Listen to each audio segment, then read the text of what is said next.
Let me tell you something that nobody else will say directly to your face.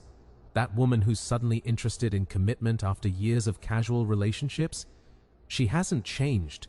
Her circumstances changed. And if you can't recognize the difference between genuine transformation and strategic repositioning, you're about to make the most expensive mistake of your life. I'm going to walk you through exactly what happens to women with extensive relationship histories after they hit 35, why the sudden shift toward marriage and family isn't what it appears to be, and how to protect yourself from becoming someone's backup plan disguised as their first choice. This isn't about judgment. This is about pattern recognition. This is about understanding female psychology and biology so you can make informed decisions instead of emotional ones. Because right now, there's a wave of women in their late 30s claiming they've finally figured out what they want, and what they want is a good man to settle down with. The question you need to answer is whether you're being chosen or whether you're being settled for. Here's what changes for women after 35 that fundamentally alters their approach to relationships. Their fertility doesn't just decline, it falls off a cliff. At 35, a woman's egg quality and quantity begin dropping rapidly. By 38, her chances of natural conception decrease substantially each year. By 40, the fertility window is closing fast and she knows it. This isn't my opinion. This is reproductive biology that every woman understands intellectually but often ignores emotionally, until suddenly it becomes impossible to ignore. That urgency you're sensing from her about defining the relationship, about timelines, about where this is going, that's not necessarily desire for you specifically. That's biological panic. She spent her 20s and early 30s believing she had unlimited time. The culture told her to focus on her career, her experiences, her personal growth. The culture told her that motherhood could wait, that modern medicine had solved the fertility problem, that she could have it all at any age. And now she's looking at 37 or 39, and her doctor is having very different conversations with her about conception odds and genetic risks. The fertility decline isn't just about statistics. It's about increased miscarriage rates, higher chances of chromosomal abnormalities, greater pregnancy complications, and significantly more expensive and invasive interventions if natural conception fails. She's watching her friends go through IVF cycles that cost $20,000 with no guarantees. She's seeing women she knows struggle with infertility issues they never anticipated. So when she's pushing for commitment quickly, when she's talking about not wasting time, when she's creating pressure around engagement timelines, you need to understand what's actually driving that urgency. You're not just being asked to be a partner, you're being recruited to solve a crisis that's been building for years while she made different choices. The second major change after 35 is the dramatic shift in her relationship marketplace position. The attention, the options, the abundance she experienced throughout her 20s, all of that evaporates surprisingly quickly. The men who pursued her relentlessly when she was 28 aren't pursuing her the same way at 38. High-value men in their 32nds and 42nds who have resources and status. They have access to women across a wider age range, and biology pulls them toward younger women who represent better odds for healthy children. That's not cruel, that's evolutionary psychology backed by reproductive reality. So she looks around at 36 or 37 and notices something disturbing. The quality of men pursuing her has shifted. The exciting, successful, charismatic men she dated casually in her 20s have moved on to younger women. The men showing serious interest now are often men she wouldn't have given a second glance to 5 years ago. Think carefully about what this means in practical terms. You're a decent man, stable career, good character, reasonable fitness level.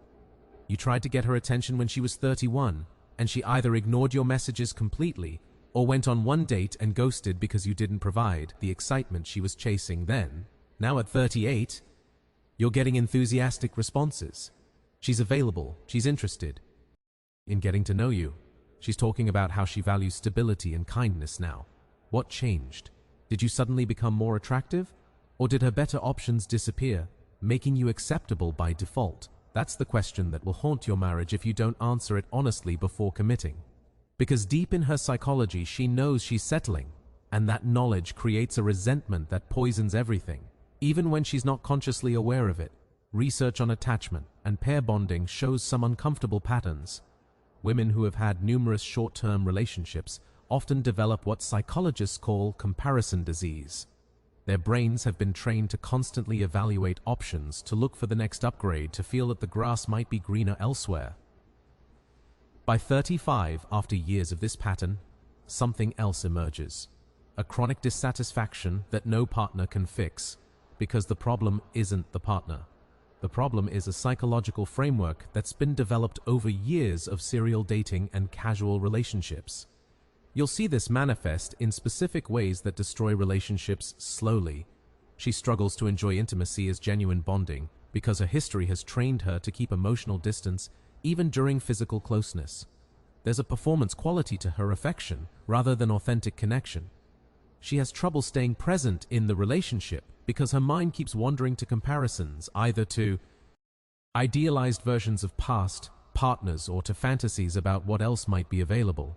She can't handle normal relationship challenges without threatening to leave because she's learned that when things get difficult, you simply exit and find someone new rather than working through problems. Her conflict resolution skills are underdeveloped because she never had to develop them, and increasingly there are emotional health issues. Anxiety, depression, difficulty with attachment. These correlate with relationship instability patterns by her late 30s. Many women are in therapy trying to address issues they don't fully understand the origins of. But instead of connecting those issues to past relationship choices, they often blame external factors: bad luck, terrible men, societal pressure. This is the most important distinction you need to understand. When a woman in her early 20s chooses commitment, it's usually driven by genuine desire. She wants to build something with a specific person she's attracted to and values. The commitment itself is the goal because she wants that person. But when a woman with an extensive relationship history suddenly wants commitment in her late 30s, the motivation is fundamentally different. She's not necessarily committing because she desires you specifically. She's committing because she needs the security, stability, and family structure before her closes. It's strategic necessity disguised as romantic choice. She needs someone to par. Ovid resources and partnership for the family she wants to create before biology makes it impossible.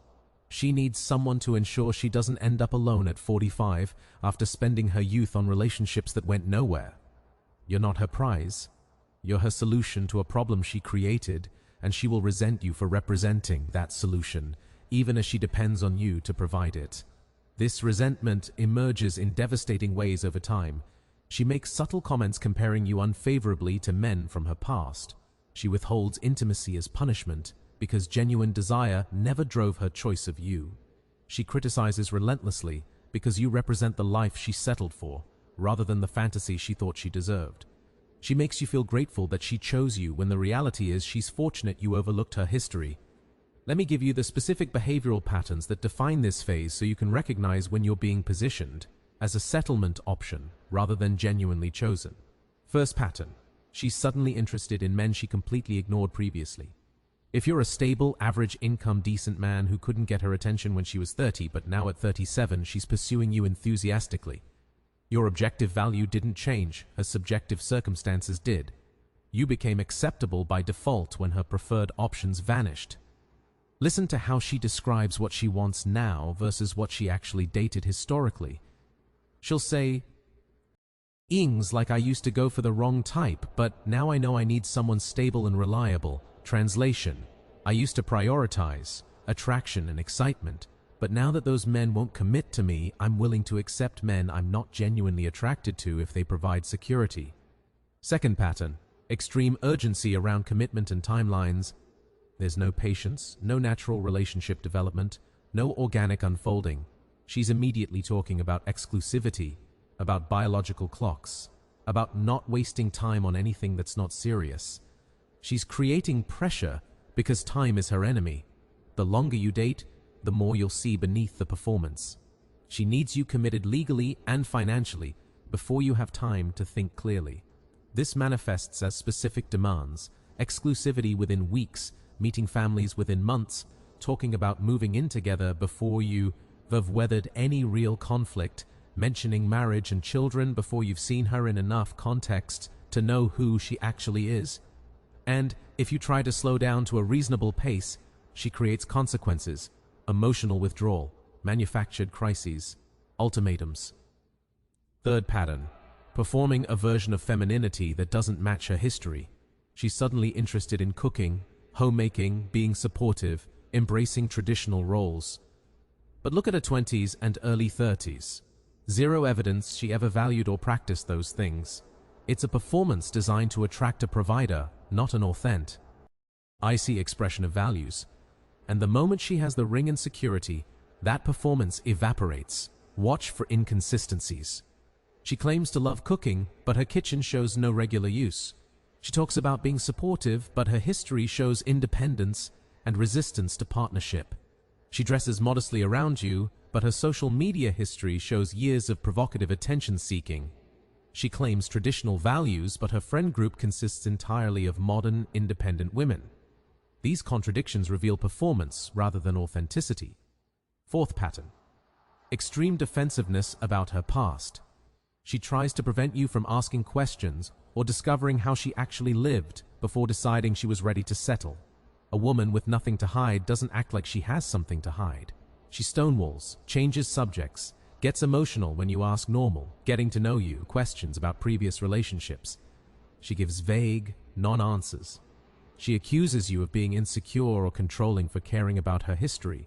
She frames your reasonable information gathering as a character flaw in you. This indicates she's hiding information that would change your decision to commit. Fifth pattern, you're getting a fundamentally different version of her than previous men received. They got her youth, her best physical condition, her enthusiasm, her genuine desire, her flexibility. You get her at 37 with declining looks, relationship baggage, sexual DISF, unction, entitlement, rigid expectations, and a list of things she won't do that she absolutely did with previous partners. She gave her best to men who never committed. You get her leftovers while being expected to provide far more commitment, resources, and tolerance. They got enthusiastic availability with minimal investment. You get duty intimacy once a month after marriage while providing housing, stability, and legal commitment. This isn't a good deal. This is the worst transaction, disguised as partnership. The culture spent decades selling women a specific narrative. Your 20s and 30s should be for career, experiences, exploration, and self-discovery. Marriage and children can wait because modern women can have everything at any age. That was a deliberate lie promoted by ideologies and corporate interests that benefit from women working instead of forming families young. The biological truth is that women's fertility, physical attractiveness, and pair bonding capacity all peak in their early 20s and decline significantly by their mid-30s. A woman who spends her peak years in unstable relationships doesn't just lose time, she loses her ability to successfully bond with a husband. But the culture hid these facts and attacked anyone who mentioned them. So an entire generation followed the script, wasted their optimal years, and now they're panicking as reality crashes into fantasy. That panic is driving the "I'm ready now" phenomenon. These women are not ready, they're terrified. And terrified people make desperate decisions. Desperate partners make terrible spouses. So how do you distinguish between genuine change versus desperate repositioning? First, examine when and why her priorities shifted. Did she start wanting marriage and family in her early 30s while still having abundant options? Or did it conveniently happen after 35 when her options narrowed? If the shift correlates with declining marketplace value rather than internal growth, you're looking at strategy, not transformation. Second, observe her accountability. Does she take full responsibility for past choices and consequences? Or does she blame men, society, bad luck, or external factors? Genuine change requires complete ownership without excuses. Performance involves victim narratives and blame shifting. Third, check for consistency. Are the traditional values and feminine behaviors she displays now consistent with how she lives when she thinks you're not evaluating? Does she maintain friendships with women who don't share those values? Does her social media still show attention-seeking patterns? Does she keep male orbiters active? If yes, her performance for you is fake. Fourth, test her patience with relationship timelines. If she's genuinely ready to be a wife because she's internally changed, she'll be comfortable moving at a healthy pace. If she's desperate, she'll create constant pressure around commitment because time is her enemy. Why, and her performance can't hold indefinitely. Fifth, observe how she talks about past partners versus how she treats you. If she speaks about exes with lingering attraction, or what could have been energy, while treating you with less enthusiasm and more criticism, you're the settlement option. If she discusses past relationships with genuine accountability and treats you with authentic respect and admiration, there might be a possibility she's different. But be brutally honest in your assessment. Most men lie to themselves because they're lonely, they've invested time, or they fear they won't find better. The harsh reality is that most women with extensive relationship histories over 35 cannot successfully transform into devoted wives, regardless of claims otherwise. The damage to pair bonding capacity is real and largely permanent. The comparison disease is chronic. The resentment about settling simmers under the surface. And the performance of traditional femininity cannot be maintained once she has marriage security. If you're a man in your 30 seconds or 40 seconds, and most available women fit this pattern, you have real choices to make. First, you can choose to believe her performance and hope she's the rare exception. That's gambling with terrible odds. Second, you can pursue younger women who haven't accumulated the same history and damage. This requires being high value enough to attract women significantly younger, financially successful, physically fit, socially skilled, and willing to manage the maturity gap. Third, you can opt out of traditional commitment entirely and either remain single, maintain casual relationships, or seek women from cultures where promiscuity is still heavily discouraged. Each option has trade-offs, but what you absolutely cannot do is ignore these patterns and commit while telling yourself it doesn't matter or that love conquers all. It does matter. Love doesn't conquer biology and psychology. Statistics on divorce and marital satisfaction confirm that relationship history is one of the strongest predictors of relationship outcomes. The culture calls this truth insecurity or misogyny. Wise men call it pattern recognition and risk management. If this perspective gave you clarity on patterns you've sensed but couldn't articulate, understand that you're not alone. Millions of men are navigating these exact dynamics right now, trying to make decisions that will affect the rest of their lives.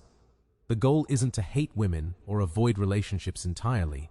The goal is to make informed decisions based on reality rather than performance, on patterns rather than promises, on what someone has demonstrated historically rather than what they claim they've become recently. You deserve a partner who genuinely chooses you, who desires you authentically, who commits to you because they want you specifically, not because you're the best available option. When their preferred choices disappeared, don't settle for being someone's settlement option. Don't commit your resources, your future, and your emotional well-being to someone who's performing temporary change driven by biological panic rather than genuine transformation. If you've encountered a woman over 35 in her "I'm ready now" phase, drop "encountered" in the comments if you dated one, or avoid it if you recognize the pattern and walked away. Let's see how common this actually is, and if you found value here, subscribe. This channel exists to give you truth about relationship dynamics that mainstream culture actively hides to keep you confused and making decisions that benefit everyone except you. The truth might be uncomfortable, but it's far less painful than discovering it after you've already committed everything.